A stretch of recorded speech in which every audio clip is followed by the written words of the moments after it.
hear anything. Maybe we shouldn't. Go. Yep. Go.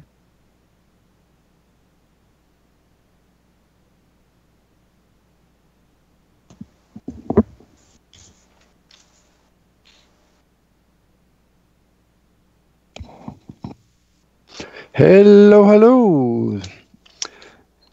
I want to welcome all of you to another hour of some of the stuff that is hard to find anywhere else except right here on this station and this radio show, the Universal Consciousness Show. We try to entertain you, we educate, we open your mind, we stretch your mind, and sometimes we just plain and simple blow your mind away, and we just gonna try to do that today again.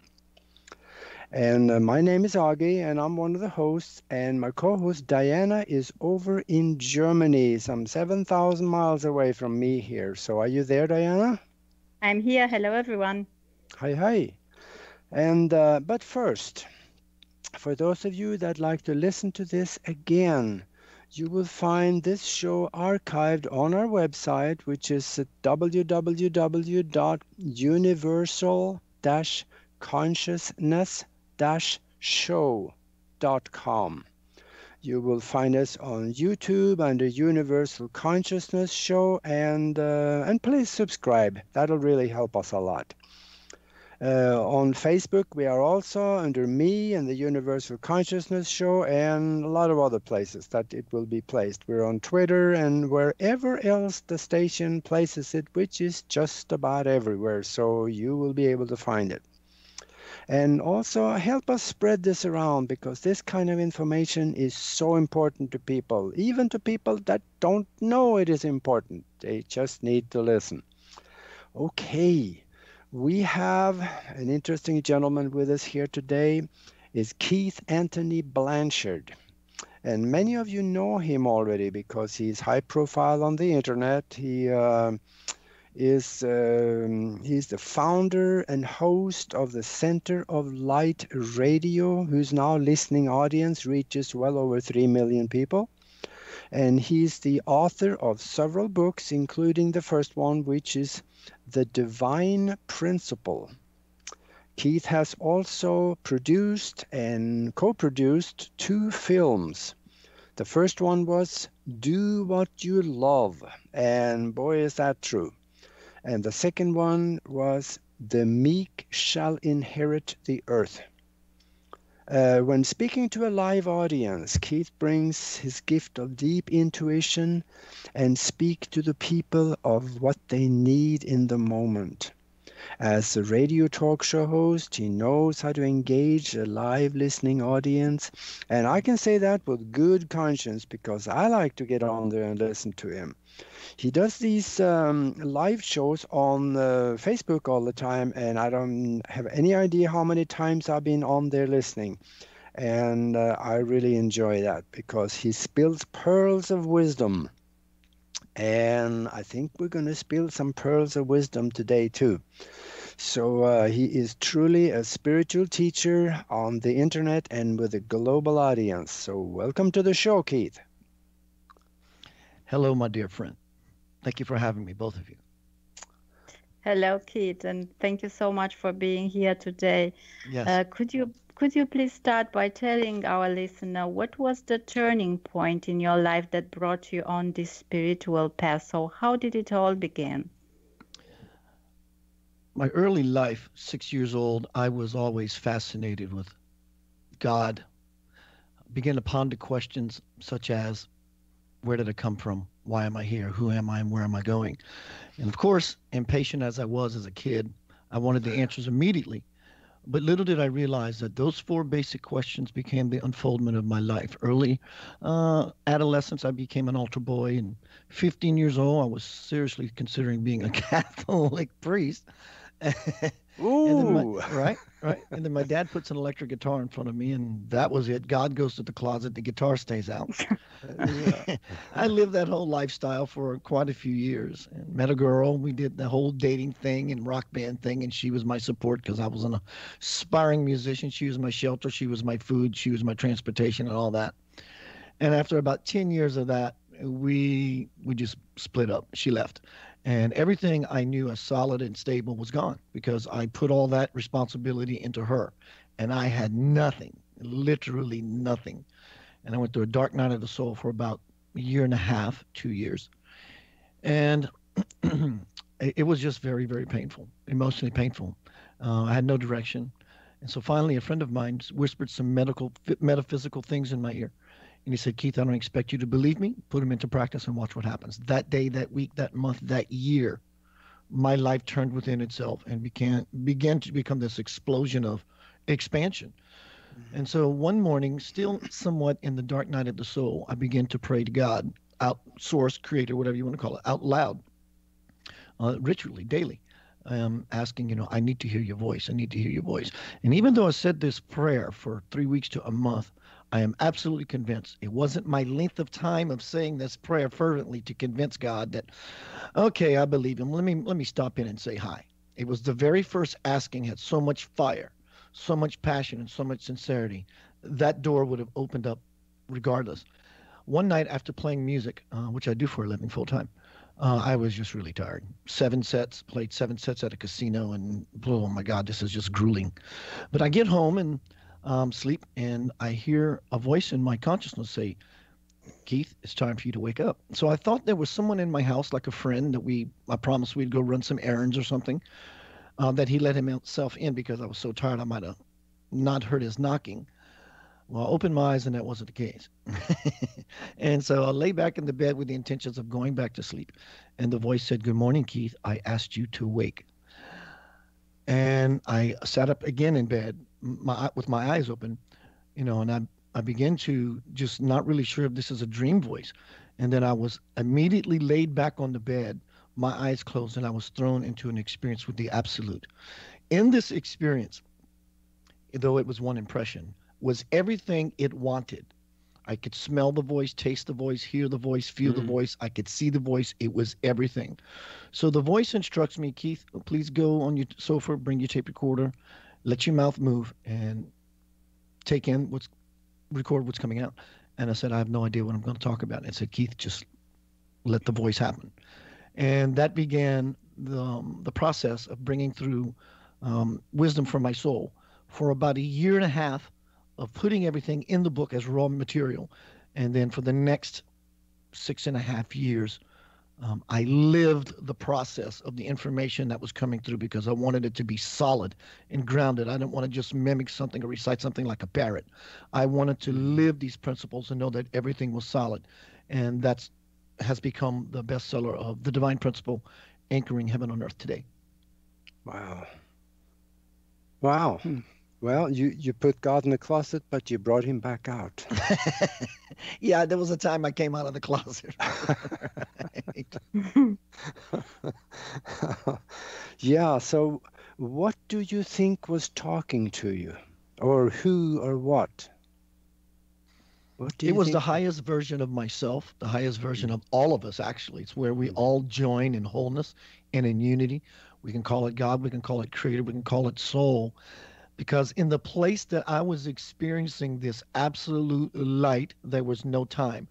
When it began to speak to me, it didn't come in linear thought, thoughts that follow thoughts or fragmented thought. It came in whole thought, one impression. It was impregnated with everything it wanted, and it took my feeble linear mind to figure this out, and I had to do it quickly. Mm-hmm. But we call it God, we call it higher self. All I know is that this was just the brightest, purest light, the most amazing love and nourishing, cradling, support, all these words that we can describe the divine, the feminine aspect of the divine to be. It was just loving, completely loving. Yeah. I know what you're talking about because I've had that. And I'll tell you, this is one of the few things that will be more important than anything for anybody out there listening. And then it's going to lead me to a question. What happened to you was maybe not planned by you, but how can we actually go and try to touch that soul in ourselves? How can we bring it out, maybe just by wanting it to come out? That's exactly it. It's a wanting. It's a deep wanting. See, for example, right now, any of us can do it in a moment. If someone was to turn inward, close their eyes, and take a few deep breaths, and they ask of themselves the question, or of spirit, whatever term you use, but let's use the generic term. Let's just say God. Yeah. God, are you with me? And the answer that everyone will get is, I am. Now, why would we ever deny or doubt that response from the soul of which we are connected? Because if we were not connected to the essence of who we are, we could not exist. We would go out like a light. Mm-hmm. So it's simply a wanting it so fervently. I mean, I literally turned inward and said, I opened up the gate of my heart. And if manifesting your life is simply by applying yourself and being sincere and passionate, that if I brought the entire creator of the universe to my experience, I'm just a guy next door. Anybody can do this. I don't have any special gifts. I wasn't favored. None of that. I just opened up my heart and said, I want to experience something greater than I've always known as myself. It's a simple turning inward and wanting. And the more you put passion and sincerity behind that asking, that supplication, that door will crack open. Yeah. Oh, absolutely. And in order to help that door to crack open, do you think that maybe meditation would be, or do you think that this actually could happen to anybody at any time without even planning or trying any meditation? Absolutely. Even though I did meditate in my life back when before this even transpired, yeah. The meditation was integral to the experience, but I was not meditating when it happened. But meditating the times before that led up to this moment, even though it was in meditation, it would be the same as I described a minute ago. Those meditations that I would have up until that point were my passion, were my sincerity that cracked the door open when I wasn't even expecting it to. But absolutely, I do believe that you can be walking down the street or in a grocery store and get hit with a ball of light that says, yeah. You may not have asked for this right now in this moment, but before you came here, you said at 7 o'clock today, you were going to be at the grocery store, that this was going to pop you upside the heart. And, next thing you know, you got to get in your car and leave before you do that, you're going to cry for about 30 minutes. Yeah. Yeah. Well, it is a life-changing experience for whoever have it happen. And I don't care if they're even an atheist. If they may have something like that, but they say, oh, no, that's just nothing. That was just my hallucination. They have stuff like this happen, but they ignore it. Well, they don't know what to call it. I don't believe, yeah. Some people may claim they're atheists, but I think it's literally impossible. Because if you believe in loving your family, then you're not an atheist. You just have an erroneous idea of what you think God is. That's right. You're calling it different names. Yeah, that's right. Mm-hmm. Because an atheist can perfectly well love too, and God is love, so they have it. Yeah. Yeah, absolutely. It's really, to me, the path to God is not difficult. In fact, it's walking in the opposite direction. It is so easy. It's more easy than it is difficult. The divine plan is laid out. It's just laid out so easy. If there was any effort, someone would have to monitor the engine all the time to make sure everything is working. No. The switch was thrown, and now everything is just self-supportive. Yeah. And there is some people, some nuts and bolts guys out there that's going to ask, what is the soul? The soul would be the aspect of where we connect to the all. We also hear it be called the Christ. Yeah. I would liken that, if everyone in this listening to my voice would look at your hand, just look at one of your hands, and we think we're all separate because we're looking at the fingers. This finger is separate from you, and this finger is separate from you. But when we look a little differently, we go to the knuckles where all the fingers join and connect in the first place, that space of unity. That would be Christ consciousness. And then the whole hand would represent God as that which gives rise to those fingers in the first place. But it's the place where we all connect in as one. Mm-hmm. But we still have our own individual personality, identity, divine identity. Yeah, yeah. And there are, of course, a lot of people. And I remember back in the dark ages when I started looking at things like this, I was wondering, how do I find out more information about what's behind the curtain or what's going on? And I know from you've been talking on your in your lectures and stuff, you talk about an awareness expansion technique. Could you talk a little bit about that? Because I think that's something that we all need. It's perfectly timed, this question, because we just talked about what is the soul and this expansion of awareness technique. I can sit here for an hour, I sit here for a day and repeat the word awareness, and it does not press home the lesson. The importance of expanding your awareness. Now, with this exercise, I am going to help you, whoever's listening to this, touch your soul. Remember, just a bit ago, I said it was easy. It's not an arduous task.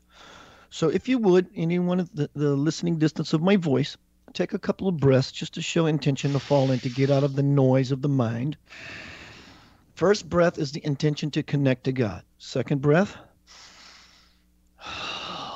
is the intention to become aware of that connection. The third breath is for the intention to engage. We're going to go in, and then after, you're going to gauge yourself to see how you feel than before you did the exercise. So as you close your eyes and you're kind of just falling in, think of something that happened to you last week, last year with a loved one, a beautiful moment. Call it up.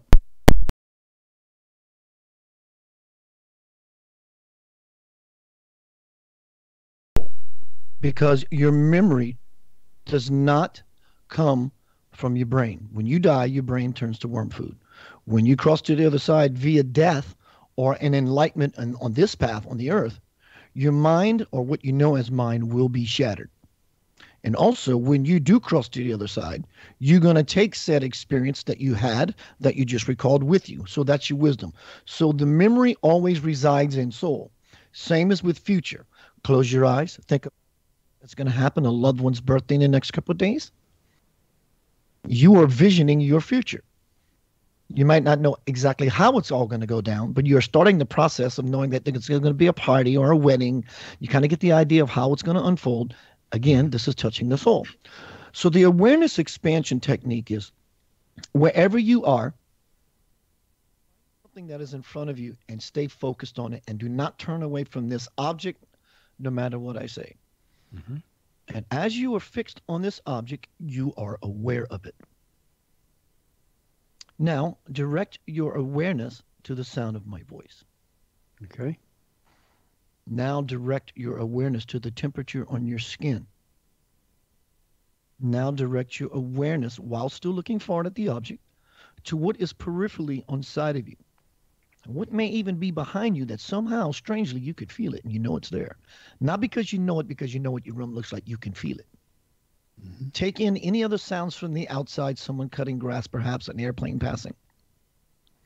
So what I just did was I used your awareness, and I sent you to different points of experience, different dimensions, if you will.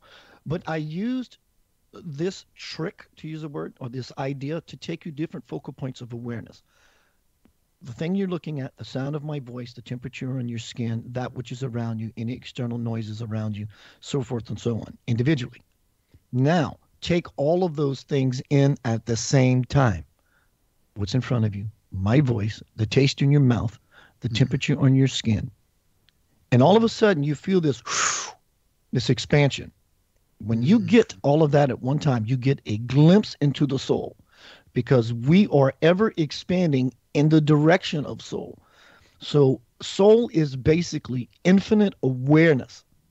And by using this technique I just brought forth, you were able at least to have a glimpse of expanded awareness. Now, you do this often.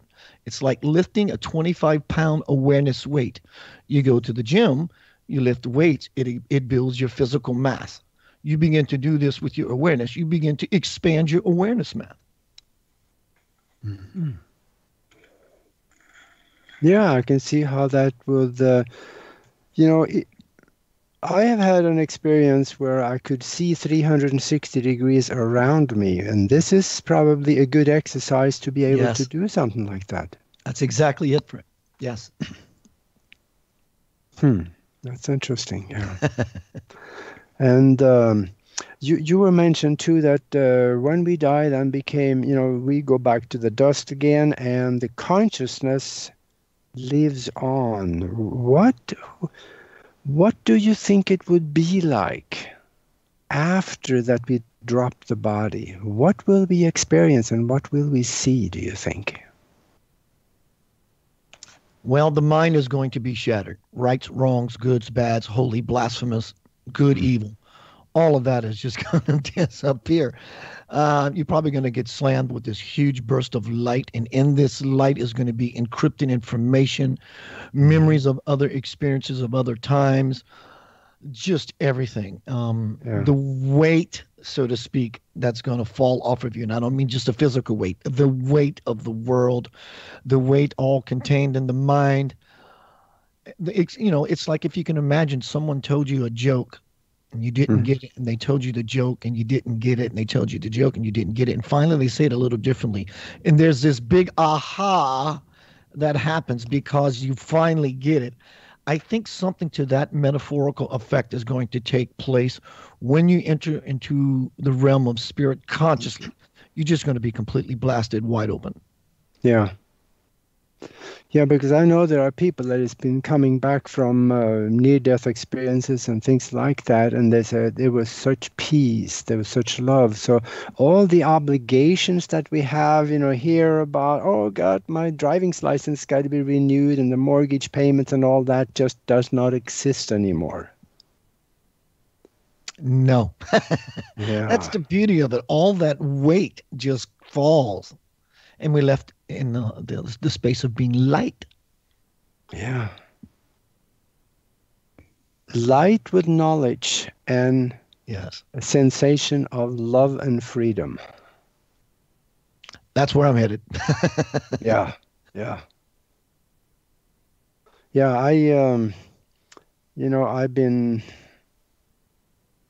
I have found, there's a method that I write about in my book and I speak about on my website and stuff about how to reverse the aging process. And the more I've been talking about it, the question is, when we know that we're living in a mind-created holographic illusion here, what's the purpose? Or even extending, why do we want, if we have done everything we want to have done, came here for, why do we want to extend it? There may be some answers to that for some people, but for a lot of people, if they're happy, why? What do you think? I like being here. You talking about being on the earth, right? Yeah. And I love this game. I love it. But I want to bring my essence more so into this 3D moving towards 5D world. I mean, that's the quote, no pun intended, the best of both worlds, being the embodiments of heaven on earth, contacting the soul, bringing the soul into conscious experience, and then expressing that to everyone around. A lot of people, a lot of spiritualists have hangups about the possession of things. I like things. I like cars. I like drink. I like having fun. I like doing things. Yeah. I am not going to turn this world off. This is a beautiful place, and it's brought me so much glee and joy. I'm going to live it to the fullest because I have no problem whatsoever knowing that when I do cross, if I don't achieve it before I do, my experience is going to be totally divine. Yeah. Yeah, having fun and enjoying yourself. And also, now there is, I don't think we come here on just plain by accident. I think there's a reason for it, maybe a mission. And how can we discover our mission? What It's do you your think? passion. It's your passion. I've always said if we see God as love in its totality, then when we do what we love, we become the embodiment of that very same energy. And then by spiritual law, prosperity, abundance, happiness, joy, miracles just happen on their own. It's definitely for me about doing what you love, and that puts us in alignment with love itself. Yeah, and I think everybody came here for a reason. Maybe something to learn, maybe someone in our holographic existence that we came here to learn from or help with something so they could learn something. This whole complicated existence cannot have happened by accident. I don't think so. No, not at all. There was a deliberate intention. And here's the thing, it didn't happen long ago. In fact, it really never happened. That's the thing. It's really hard to wrap the monkey mind around something that is so huge. I mean, it never started. It will never end. It just always is. Keith, sorry to interrupt you. I see Sure. that we have a call in this moment. Somebody's calling. Wonderful. So can you okay. Oh, hello. This is Daryl, Hello. and I was listening to the show, and I love it. Hello, Aage, and everybody there. Keith, I have a question. Yes, When sir. you're Hi. describing the frequency of being part of this consciousness, do you think that the consciousness that we know of now is different than the consciousness that was available for us, say, 20 years ago, with the changing of, i.e., the moon and the frequencies that are going on around us? Because, I mean, we're experiencing more turmoil on the earth than ever before. Number two, we are also experiencing less mass consciousness efforts to becoming a unified people around the world. And last but not least, with all the destruction that's going on, i.e., the Kilauea volcano, the earthquakes that come as a result, we are also experiencing the earth itself awakening and saying, you people are doing the right thing. So is there a way, or is there a way that you could explain if the consciousness of then is the same as the consciousness of now? Because there's so much more new. I mean, my mother, she's in 72, and she goes, the world is so different. The culture is so different. The people are so different. The ideologies are so different. And it's being more revealed instead of being hidden. And also you have the mass concepts that are changing. I say, all in all, the consciousness has changed. I would also say, for those who are complacent, it has not changed. But by large part, the consciousness, by its very nature, has to expand. In fact, even for the people who are not expanding their consciousness through the person is still expanding, whether they're aware of the moving river or not. As we look out into this world right now, we see lots of things going on, lots of discord, lots of trouble, lots of horrible things, atrocities, crimes against humanity. What I suggest to expand our consciousness through that, to see what is really, really happening. If we get caught in the game, no, trust me, I feel the kick in the groin, I feel the kick in the solar plexus, the punch in the throat, the punch in the heart. When something happens, school shootings, whatever it may be, children in cages, whatever is your side that may make you not feel so well as a human being by the things that are happening in the world. It could be a deadly trap by being attached to what we think is going on, because what we think is going on isn't, and what we think is not going on is.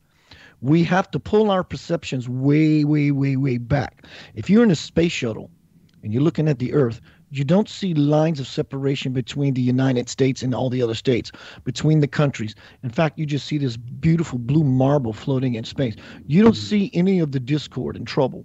And if we learn to pull our perceptions back that far, all of a sudden things get really beautiful, and we become most effective to those atrocities, the crimes against humanity, because in our pulling back in perception, we are still embodied. So we're opening ourselves up to the light that does the most change. It does not mean that we're turning a blind eye or out of sight, out of mind, or that we're not opening up our heart.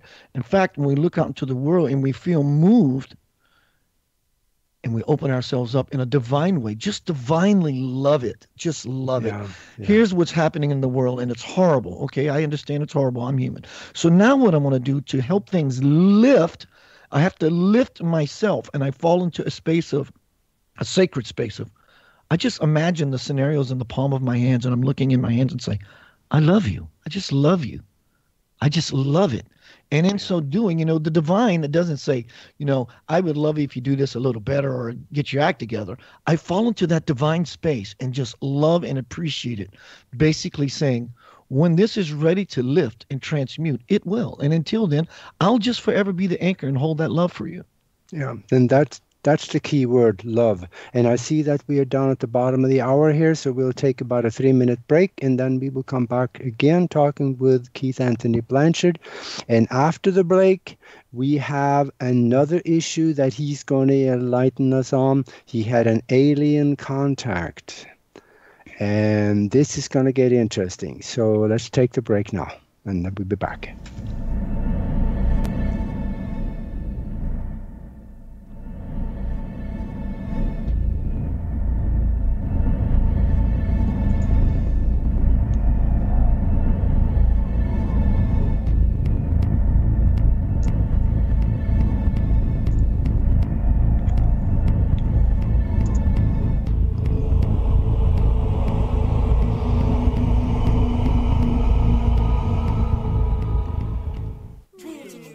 Available now, Troll Spray. Do you have problems with trolls? Do you constantly find yourself turning on the light of truth and find they come out of the woodwork after you? Give your trolls a quick squirt of Troll Spray and you'll be amazed at how quickly they flee. Troll Spray has been tested on all of the different types of trolls, shills, false prophets, doomsayers, sock puppets, and of course, those ever fearsome hostile radio show hosts. It works on them all. Get Troll Spray today, available only at LNM Radio Network. Spray the trolls away with Troll Spray. Why subscribe to Late Night in the Midlands, you ask? Well, I'll tell you why. Late Night in the Midlands covers everything, and through the thousands of expert guests who have joined Michael Vera on his show, come pieces of the big puzzle, which started many years ago. Michael and his guests reveal information dating back to the beginning of time.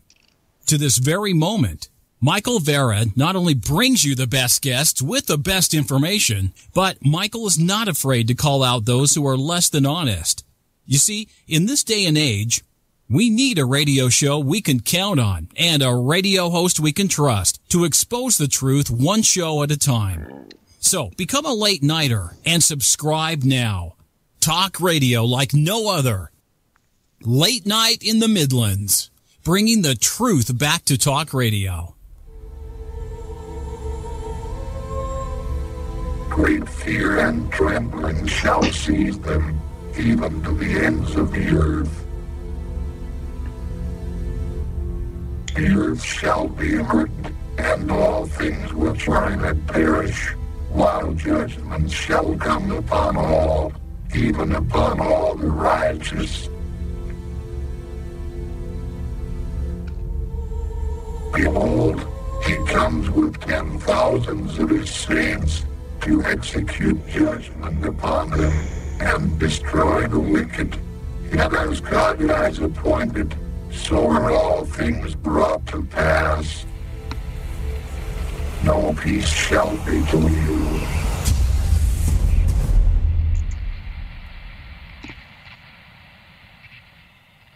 Do you think social media is the end-all be-all? Do you live and breathe by Facebook and other platforms? Do you spend hours and hours endlessly going through posts by alleged friends in an endless quest to have a life? You need Fakeaway, available exclusively through the LNM Radio Network. Our crack scientific teams have worked tirelessly to perfect this product and have made it available to you through this limited offer. Fakeaway can solve the problems suffered by you and many others. It can help you understand you have been snowed by the fake media, the social media biases you encounter every time you click refresh, and even help your hair grow by keeping you from pulling it out over the smallest offenses. Get Fakeaway today, only through LNM Radio Network. Fakeaway is not for shills, disinfo agents, lovers of politicians who keep screwing the country, constant end-of-the-world predictors, liars, hostile radio show hosts, or snowflakes.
Hello, hello. We are back with the Universal Consciousness Show, and we're talking with Keith Anthony Blanchard. We've been talking about the spiritual side of life.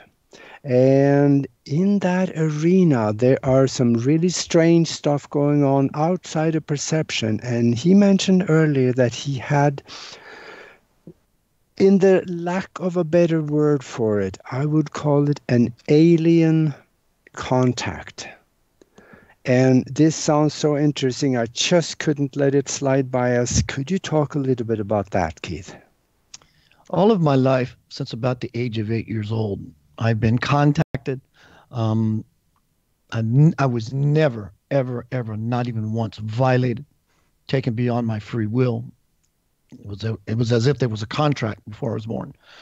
At the age of about 33, well, let me back up. About 8, 9 years old, I would often find myself in my pitch black backyard about 3 o'clock in the morning, just standing there. Didn't know what was happening. Nothing felt amiss. It was just like, what am I doing outside? And so being 8 years old, the last thing I wanted to do was be in a pitch black backyard with big dogs and whatever boogeyman a little boy could dream up in his mind. But I would have to prop up a cinder block to be tall enough to lunge myself through the bedroom window to go back to bed. And I did this for years. The age of about 33, I was watching a program on the Discovery Channel about aliens and UFOs, and all my memories came flooding back. So as we moved to the future, 1997 and a half, 1998, we were at the Connection Center, which is a metaphysical church in Memphis, Tennessee. Waiting to get inside the building, the door was locked. I was a little far back in queue, and a friend of mine, sister friend of mine by the name of Laura, was in the front. So she came waddling over, and she's a goofy girl, and she goofily asked me, Keith, would you like to meet an alien being? And I thought she was goofing around, and she was goofing around, but there was a note of seriousness in there. And I said, are you serious? She says, yes, Keith, I am. I said, well, I am serious as well. Let's do it. She says, follow me. So I follow her, not knowing what is about to transpire. I didn't know if a little green man was going to jump from behind the building and say, Nanu, Nanu, or take me to you, leader, or live long and prosper. I had no idea. So she brings me to the backside of this 5'1" woman. And she says, Keith, meet Nucleus 8. Nucleus 8, meet Keith Blanchard. And when the little woman turns around, the voice that came out of this person, my God, it could not be fabricated. You can't manufacture a voice like this out of such a small woman. It was robust. It was bold. It was huge. It was alien. The first thing it said to me was, what do you want from me? I'm saying, what? That's a strange way to greet somebody. What do you want from me? And I was stumped. And he says, you want some help with that? I said, sure. It says, you want data. It didn't say friendship. You want to have coffee. You want to get a donut. It didn't say any of that. It says, you want data. And I said, okay. And then it started laughing. It was his way of lightening the moment. And so I befriended this person. And now keep in mind, the being, this is not per se channeling as we know it. Someone goes into channel mode and the voice speaks. No, this is not it at all. This is truly an superimposing of his full consciousness, which he has awareness in 6 dimensions simultaneously, into the body of this 5'1" woman. It's male. He's an alien human hybrid, part gray and part human. His mother was a gray alien. His father was an Egyptian king. When I got to know this person, he was 4,720 years old. Mm-hmm. And so I began to friend this person, and we hung out quite often, and things started to get a little weird. Weird meaning outside of what I always thought was possible. Even though I did believe in aliens, I wasn't quite sure this was happening in front of me, but some part of me is going like, Keith, I don't know what to do with this. Yeah. And so after some time went by, let's say about 6 months, the reason this woman became a worker for Nucleus 8, who is head of security in this quadrant of the Milky Way galaxy. He has a finger in every pie. Nothing goes by him unmonitored. Hence his name, Nucleus 8. Nucleus means he was born with the purpose for being the center, nucleus, so that as he got older, he would be head of security. 8 in his name, Nucleus 8, is because he's number 8 on the board of 12 that he resides on a planetary station 27,000 light years away from here in another dimension. After about 6 months of befriending Nucleus 8 and Rex happened to be a clinical psychologist who the lady, Star One, Marjorie, came to him because she had some mental abuse from when she was a child as to why they abducted her to help her. And they made a contract that when you get older, Nucleus is going to work through you. And she said, sure. Well, when she was having all these emotional issues, she went to, naturally, a psychologist. So as she lays on the table and he puts her under to find out what's going on in her emotional background, the first thing that pops up is a fairy by the name of Perithnia and says, if you think you're going to come in here and monkey with her mind like people in her past has done, I am going to stop you myself. And so archangels began to come in, shamans began to come in, and then finally Nucleus came in. So the doctor married his patient. So after about 6 months, we're hanging out. And one day, myself and Dr. Rex Hare, you can look this up on Google, Rex Hare, REXHAIRE. His books are called Angels, Aliens, Fairies, and Indians, something to that effect. You'll find it. He's written 5 installments about this entire experience. So he asked me, he says, Keith, I would love to come over one day and, just put you in a light hypnosis just to make sure your slate's clean, that you have no issues happening in this lifetime for you. And I said, sure. So one night they came over and he puts me in. I'm conscious. I'm just very lightly in, like as if I did, a 10-minute meditation kind of energy space thing. And he says, okay, Keith, I'm going to count you out. Everything seems to be clear. 3, 2, 1. And right before I open my eyes, Nucleus starts to whisper in my ear. He says, hey, buddy. I said, Nucleus, what's going on, bro? He goes, keep your eyes closed, Keith. I said, all right. He says, you remember that journey I've been promising you? I said, yes. He says, you ready? I said, hell yeah. He says, give me your hand. While my eyes is closed, I give him my hand. And he grabs my hand in his hands and he begins to gently pull on my arm. As he does this, everything I know as me, my consciousness, begins to leave my body through my arm as he's pulling on. And I get out about 8 feet. He holds me into that position for a little bit and he lets go. And he says, what's the matter? I said, I'm trying to figure out what to do and what not to do to make this happen. He goes, Keith, that's your problem right there. Just let go. Let's do it again. And he begins to pull on my arm again, and I get a little better. I get out about 20, 25 feet. And he keeps me there for quite a while. I'd say about 15, 20 seconds. And in this out-of-body, per se, experience, I found myself in his craft. And when I walked into the craft, the first thing I asked of myself was, where are all the chairs? All the chairs pop out of the wall. As soon as I was done with the thought, all the chairs go back into the wall. So this is one story. And another story, if I may share, about Nucleus 8. He calls me sometime later, a couple of 3 months into the future. And that group of us that went to that metaphysical church, we would have a meditation session afterwards, which was about 7 or 8 of us. And because he's the alien, it made sense that he would be the spiritual teacher for the day. He calls me on the phone and he says, Keith, everybody in our group has an implant but you. They're smaller than the eye can see, and I make them myself. I have one left. Do you want it? I said, now keep in mind, I am starting to very much be convinced that this is what is really happening. He says, do you want it? I said, sure.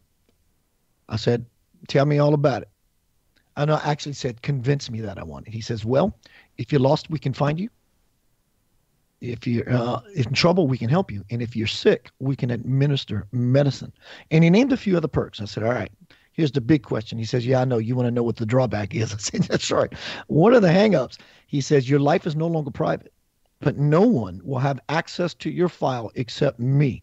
And I would only go into it myself, knowing you would want me to because something is going on and that it is of your best benefit that I would peek into your folder. And I said, is that it? He said, that's it. I said, yes, I want it. He says, the next time you and I speak, be it face-to-face or over the phone, this will be put into you. I said, good deal. Again, I go play music at the casino, dog tired, which is about an hour away. So I'm coming home and I'm just blistered. Last thing on my mind is talking to dreams, much less about an alien that I wasn't quite sure of. About 6 o'clock in the morning, I came to a state of full-blown consciousness, as where I am right now talking to you on the show, by an excruciating pain in my right kidney region. And it hurt. And so I look over my shoulder in my sleepscape to see what is the source of this pain. And there's the equivalent of what we would call like an 80, 85-year-old woman in human terms. But now keep in mind, this is alien, so she had to be at least 6,500 years old or whatever. Yeah. And this pain was so intense. I look at her and she, silly boy, basically, you went into this with the idea on some level it was going to be painful. And you made yourself right. So as I'm in this bout of pain, I begin to vomit because it was so intense. And she's carrying me over to what we would call a lawn chair where Nucleus 8 is lounging. And as she brings me upon him, I begin to vomit all over his feet in this experience. My phone rings in my bedroom. Guess who's on the phone? Nucleus 8. Nucleus 8. I said, dude, he said, good morning, Keith. I said, dude, I just had a dream about you. He says, no, you didn't. I said, man, don't tell me. I just had a dream about you. He goes, Keith, you were not dreaming. I said, are you sure about that? He says, the vomit all over my feet should tell you so. Mm. And so it was implanted, and I lost touch with him for 14 years. And recently he contacted me on Facebook. Coincidentally, the very first interview I did on Center of Light Radio was the Dr. Rex Hare. After the show, I get, after 14 years, a Facebook inbox message of all things, and I'm reading it verbatim right now. Hi, Keith, it's Frank. How about letting the old man into your Center of Light group? I said, I just added you. By the way, he said, by the way, Facebook is strange, very strange indeed. And I said, do you know Nucleus 8? He said, Keith, this is Marjorie. I'm channeling Nucleus 8 right now. And so the dialogue begins, it continues to the point that he asked me to upgrade my implant 3 years ago. Huh. And of course, knowing him, he came to me again and upgraded the implant. I was on a ship. There was children everywhere. It was all about the children. And the stories just keep continuing. They go on forever. Wow. Boy, oh boy. Your experience though with this, it was not an abduction. It was more like an invitation. It was a friendship. Yeah. Absolutely. And a lot of people have had that. It was just the talk that, some people say they've been abducted. That kind of insinuate like they was not planned or not wanted, but yours was totally wanted. My whole life it was that way, Aage.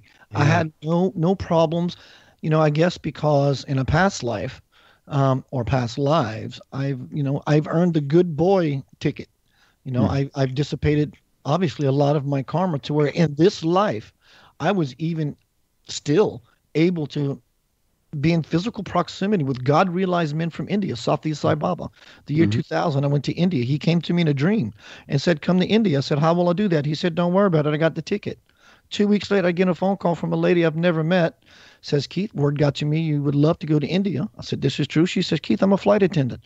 I got some companion passes for the year that are about to expire. And I would hate that to happen knowing you want to go to India to see a holy man. Can I give you a first class round trip ticket?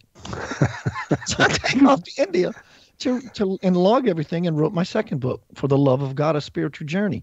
And then now Swanji Viswayogi comes into my life, another avatar. He's been on the planet 9 times. In fact, he was the first God-realized being to ever set foot on the earth. I get to physically touch and be in the space of this man. And in closing this long talk about all this, when you're in the presence of energies like this high-level alien being or these spiritual masters, the light that engulfs you and just overwhelms you is so encrypted with information. It may take months or years to process the seeds that were planted inside of you. Yes, absolutely. Yeah. And when you mentioned that he pulled you out of your body, that made sense too, because that is sometimes what an astral traveler can do when they invite someone else to leave the body and come with them. So that can perfectly well be done. Yeah, yep, absolutely. And we're getting close to the end of the show here. Why don't maybe you could talk a little bit how people can get a hold of you, talk maybe a little bit about your books, and And you're also doing a radio show, the Center of Light Radio, and maybe mention that. And we have about 3 minutes left. Well, thank you both for having me on your beautiful platform. You can find me at Keith Anthony Blanchard, Blanchard, Keith Anthony Blanchard .com, or you can find me at centeroflightradio.com, which I have a listenership. Now I've reached about 4.5 million people. centeroflightradio.com. My show goes live every Monday at 5 p.m. Central Time. I interview doctors, scientists, God-realized men from India, people who know exactly what they're talking about, that when they follow a rabbit into the hole, they bring a shovel and they dig a little further when the hole ends. You can contact me at KeithAnthonyBlanchard@gmail and say you want a free session. I'll give you a free session, help you to move into greater degrees of intuition. If you feel like you're blocked, if you want this or that, you want to manifest something in your life, I'd be more than happy to help you. I'm a very approachable guy. I don't consider myself a part of the spiritual elite that dresses in, tuxedos and hangs out on stage. I like that role. I play that role often. I like wearing casual clothes and taking my shoes off and just being in the groove with people. That's my gig. I just love people. In fact, my whole life is people. Yeah. Mention your books too while you're at it. My bestseller, The Divine Principle. You can go to KeithAnthonyBlanchard.com or centeroflightradio.com and click the Creations tab, and you'll see it'll jump seat. You can jump seat from there to Amazon, so it's a legit buy. My books, For the Love of God, about my journey to India to see Sathya Sai Baba, as well as my children's book series, Eden Sky Wonders Why, which is modeled after my little boy who's named Eden Sky, about the questions that kids can sometimes ask their parents that are often very uncomfortable to answer. Why do little children get sick and die? Mommy, Daddy, where did I come from? How did I come to the planet? Just these big questions. But my whole life is creating and involving and lifting humanity. In so doing, I get to get the greatest kick out of it because, I'm selfish. I do this because what it does to me, when I open up myself for others, the ride that it gives me is cosmic. It's blissful, and I crave it and I yearn for it. And I will do this spiritual work to contribute to the welfare of humanity till I lay this body down and draw my last breath. Yeah. Yeah, that's usually how it goes. And right. Yeah, so then we are at the end here of this show, and I thank you very much, Keith, for being with us. It was wonderful. And blessings, thank you. We did spill some pearls of wisdom. Thank you so much. I had a great time. I love your show, by the way. Yeah. And next week we'll be back again with the Universal Consciousness Show. So, stay on here with us, Keith, until after we're off, so we can talk again. And love you all. So see you next week. Thank you. Bye-bye.